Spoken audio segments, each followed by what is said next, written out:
Right, here we are.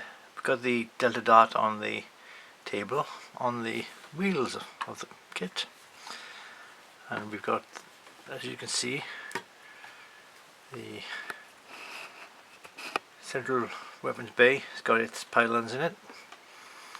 I've had to create two rods there where the part was missing. I lost a part on the carpet somewhere, or under the bed, probably fallen. Anyway, got the central bay doors on there.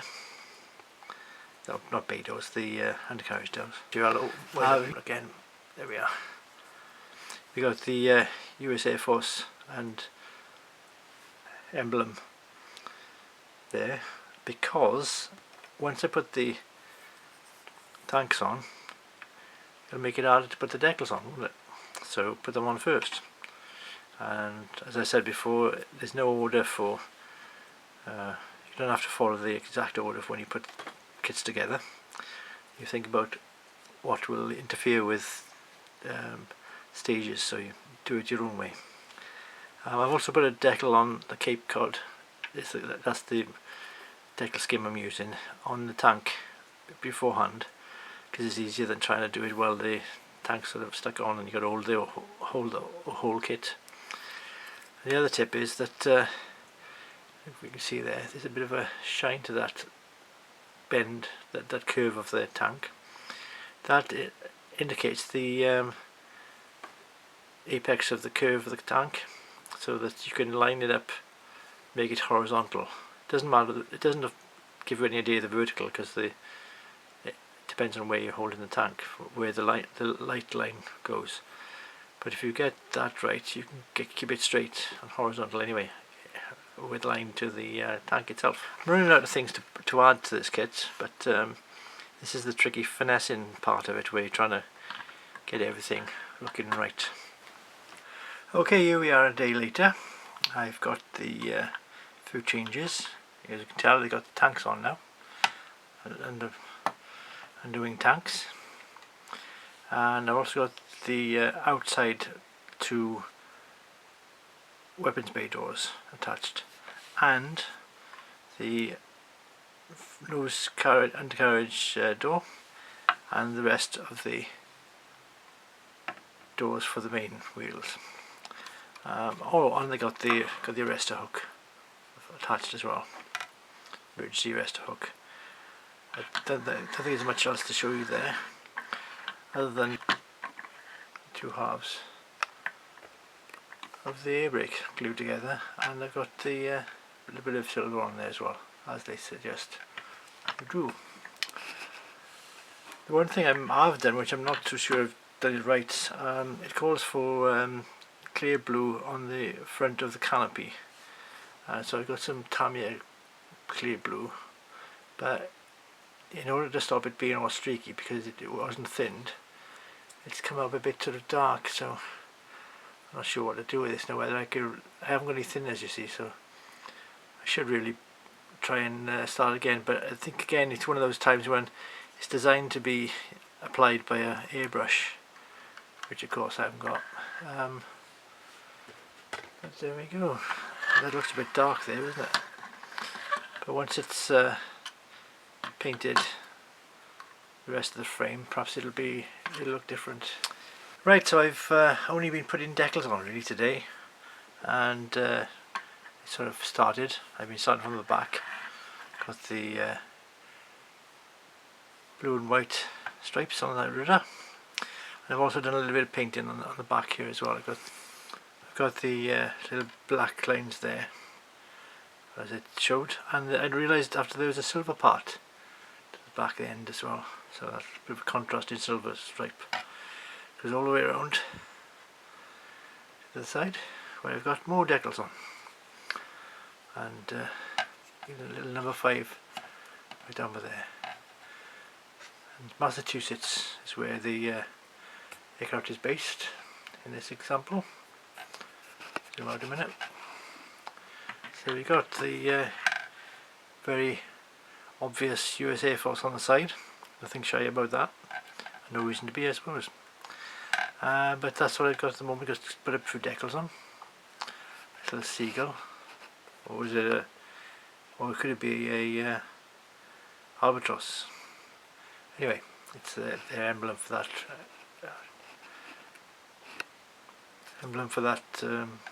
squadron. But yeah, I've got that pretty much where we are this week. And we look at this funny colour looking canopy, because the instructions tell you to paint the front in clear blue. Now I've used Tamiya clear blue here, the XF, is it XF? No, it's X23. Good. But I think it needs to be thinned down and sprayed through a airbrush. I haven't got Tamiya thinners and I haven't got an airbrush, so I had to use an ordinary brush.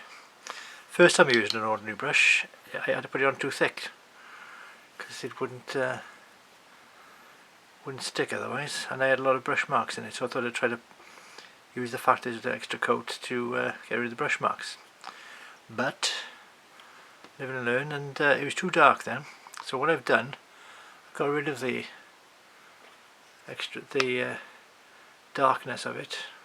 Imagine this is a shade darker, by using the I couldn't find some thinners, so I thought I'd use some Decal Soft, because I know that microscale Decal Soft does react with Tamiya paint and get rid of it. So that's exactly what I've done. I originally brushed some off. This has some tape here as well, so I don't know, just washed it all off and it came off straight away.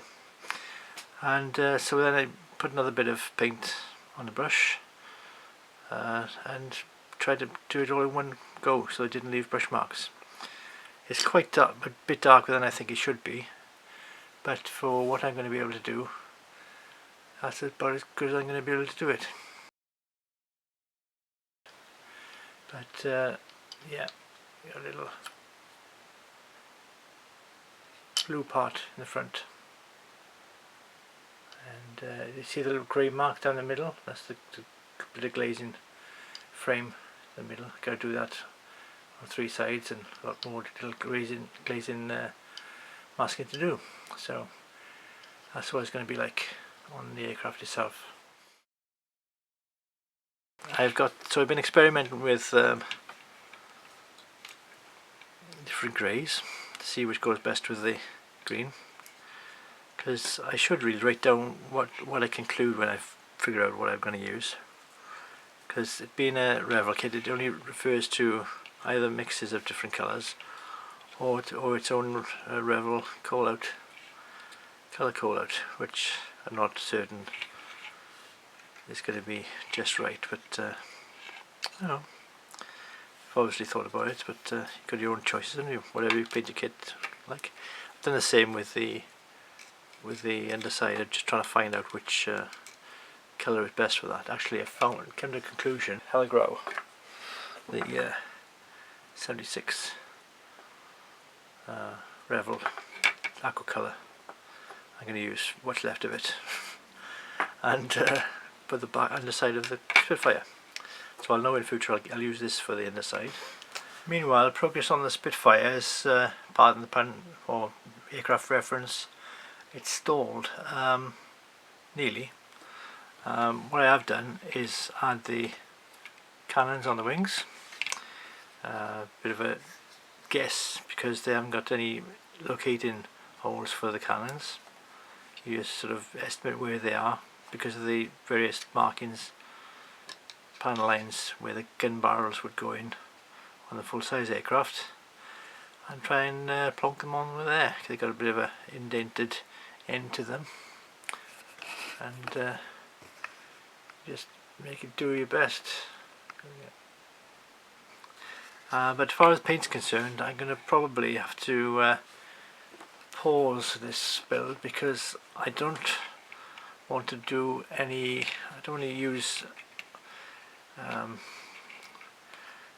the wrong colour grey, the wrong shade. I could try and get away with the darker grey, but like I said, I'm going to try and, I should really go for the call out that Revel suggests, which will mean me trying to get to a source of Revel aquacolor paint. What I was trying to talk about before was what's called scale effect, for the fact that on real aircraft you could see things slightly brighter and bluer from a distance when you're seeing them flying around rather than when they are close up. So because the aircraft is small, model aircraft in 172 is small, some people believe that the best thing to do is to have a scale effect. I don't know if I can really go to that extreme of fussing, but you know, people do it. It's not to say fussing in a negative way, but people do it, don't they? But I don't think I can because I haven't got the access to. Anyway, not to be so sad about that. It's just a kit. My schedule is up to me, isn't it? So we'll see. Time will tell. It'll be a couple of months or weeks or whatever, and you'll see a nice finished model. So there we are. I'm going to decide now whether to wait till I can get some of the right shade of grey for the Spitfire, or whether I'm going to try and mix my own, which will be fun. In the meantime, I've been rebuying some Spitfires. I got the 2 Revel ones. That's pretty sure around to go that way, isn't it? Right, so I've been doing those.